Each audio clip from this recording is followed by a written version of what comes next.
1 minute, 2 minute ती कोणाची तरी वाट पाहत असल्यासारखी दिसत होती आणि अचानक तिच्या मोबाईलवर एक मेसेज आला. दीपाने तो मेसेज उघडला. तो वाचताच तिच्या चेहऱ्यावर एकदम बदल झाला. आधी आनंद आणि मग काळजी आणि शेवटी भीती तिच्या चेहऱ्यावर दिसत होती.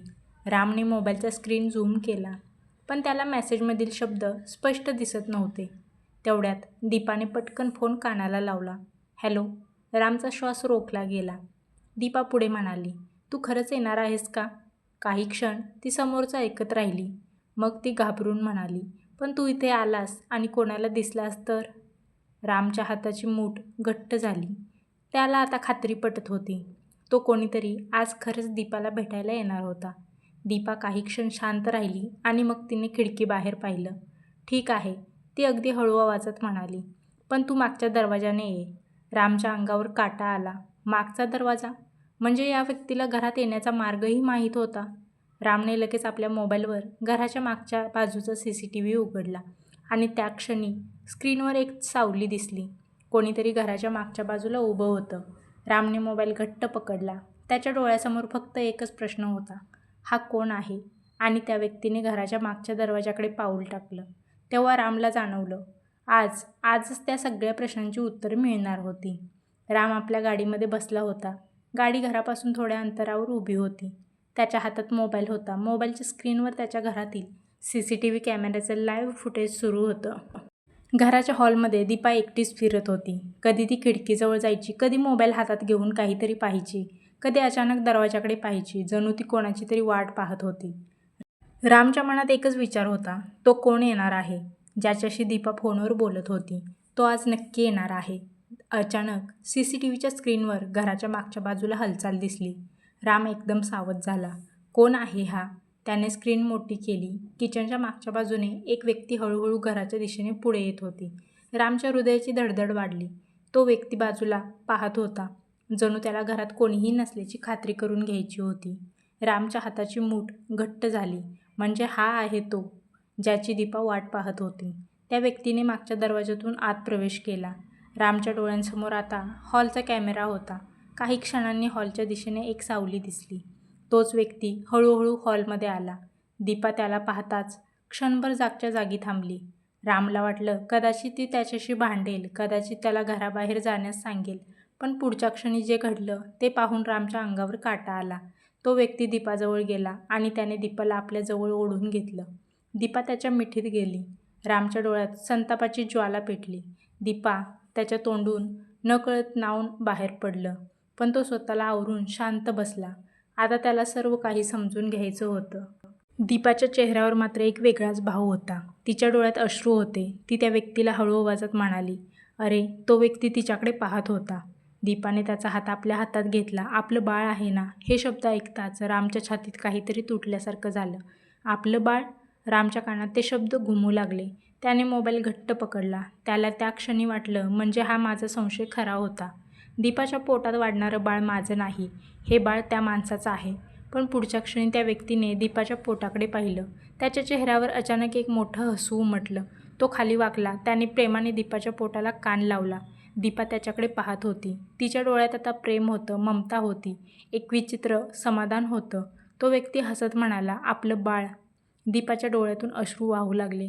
ती त्याच्या केसांवरून हात फिरवत म्हणाली, हो. राम हे सगळं CCTVवर पाहत होता. त्याचा श्वास जड झाला होता. त्याला आता आणखी काही पाहायचं नव्हतं. त्याला सगळं समजल्यासारखं वाटत होतं, पण तरीही त्याच्या मनात एक प्रश्न होता, जर हे खरंच त्या व्यक्तीचं मूल असेल तर रामशी लग्न का केलं? हा माणूस इतक्या दिवसांपासून कुठे होता? रामने मोबाईल बंद करण्यासाठी हात पुढे केला, पण त्या क्षणी त्या व्यक्तीने दीपाला एक प्रश्न विचारला. दीपा, आता हे किती दिवस लपवणार आहोत? रामचा हात जागच्या जागी थांबला. दीपाचा चेहरा अचानक फिकट पडला. ती घाबरून म्हणाली, हळू बोल. रामला जर कळलं तर? त्या व्यक्तीने शांतपणे तिच्याकडे पाहिलं. किती दिवस त्याला खोटं सांगणार आहेस? दीपा रडू लागली. मला माहीत नाही, पण मी त्याला सत्य सांगू शकत नाही. का? दीपा काही क्षण शांत राहिली. मग ती म्हणाली, कारण माझं लग्न त्याच्याशी झालं आहे आणि आता माझ्या आयुष्यातील सर्वात मोठं सत्य त्याच्यापासून लपवणं भाग आहे.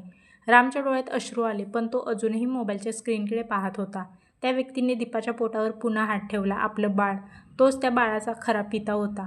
रामच्या मनात संतापाची आग पेटली होती, पण तरीही त्याला एक गोष्ट समजत नव्हती. तो माणूस कोण होता? CCTVच्या कॅमेऱ्यात त्याचा चेहरा स्पष्ट दिसत नव्हता. कॅमेरा थोडा लांब होता. तो व्यक्ती घरात येताना आणि जाताना मान खाली घालून चालत होता. रामने अनेकदा स्क्रीन झूम करून पाहिली, पण चेहरा स्पष्ट दिसत नव्हता. कोण आहे हा माणूस? राम स्वतःशीच पुटपुटला. त्याला वाटलं, मी जर याला आत्ताच पकडलं नाही तर पुन्हा माझ्या हातातून निसटेल.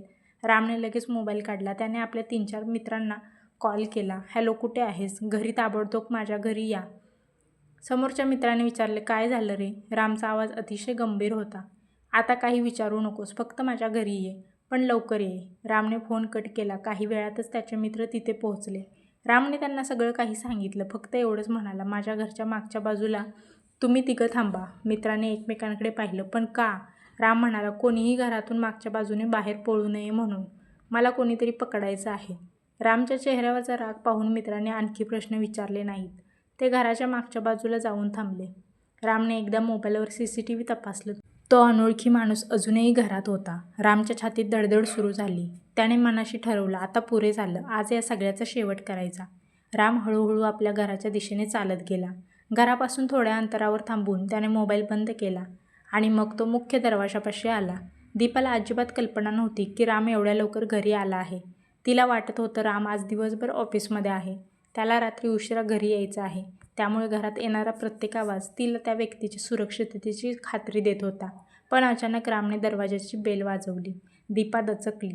तिच्या चेहऱ्यावरचं रक्त एका क्षणात उतरलं. कोण आलं? हॉलमध्ये उभा असलेला तो माणूसही घाबरला. त्याने दीपाकडे पाहिलं. दीपाने हाताने त्याला शांत राहण्याचा इशारा केला. पुन्हा बेल वाजली. यावेळी दीपाच्या छातीत धडधड सुरू झाली. राम तर रात्री उशिरा येणार होता. ती स्वतःशीच म्हणाली, मग बाहेर कोण आहे? तिने हळूहळू दरवाजाच्या दिशेने पाऊल टाकलं. हॉलमध्ये उभा असलेला तो व्यक्तीही घाबरला. त्याने मागच्या बाजूला पाहिलं. मागचा दरवाजा. त्याच्या मनात विचार आला, मला इथून निघावं लागेल. तो हळूहळू किचनच्या दिशेने जाऊ लागला. पण त्याचवेळी राम बाहेरून पुन्हा ओरडला, दीपा. दीपाच्या पायाखालची जमीनच सरकली. तो आवाज, तो रामचा आवाज होता. राम. ती घाबरून मागे वळली. हॉलमध्ये उभे असलेल्या त्या व्यक्तीकडे पाहून ती कुजबुजली. तुम्ही इथेच थांबा. तो व्यक्तीही पूर्णपणे घाबरला होता. राम इतक्या लवकर कसा आला? दीपाकडे याचं उत्तर नव्हतं. बेल पुन्हा वाजली. दीपाने स्वतःला सावरलं. तिने चेहऱ्यावर खोटं हसू आणलं आणि दरवाजा उघडला. समोर राम उभा होता. दीपाच्या चेहऱ्यावरचे भाव एका क्षणात बदलले. तुम्ही? राम शांतपणे तिच्याकडे पाहत होता. हो, पण तुम्ही तर. दीपा काही बोलणार इतक्यात रामने विचारलं, मी काय? दीपाच्या तोंडून शब्दच फुटत नव्हते. तुम्ही उशिरा येणार होतात ना? रामने हलकंसं हसत म्हणालं. माझ्या ऑफिसमध्ये लवकर मीटिंग संपली. दीपाला आता काय बोलावं काहीच समजत नव्हतं. तिच्या डोळ्यांमध्ये भीती स्पष्ट दिसत होती. राम घरात आला. त्याने हॉलमध्ये नजर फिरवली. सगळं शांत होतं.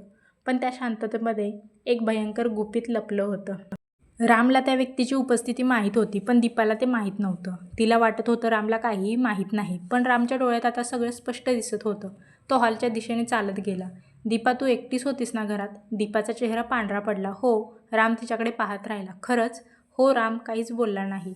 त्याने अचानक किचनच्या दिशेने पाहिलं. मला वाटतं घरात कोणीतरी आहे. दीपाच्या काळजात धस्स झालं. नाही. राम तिच्याकडे वळला. तू घाबरलीस का?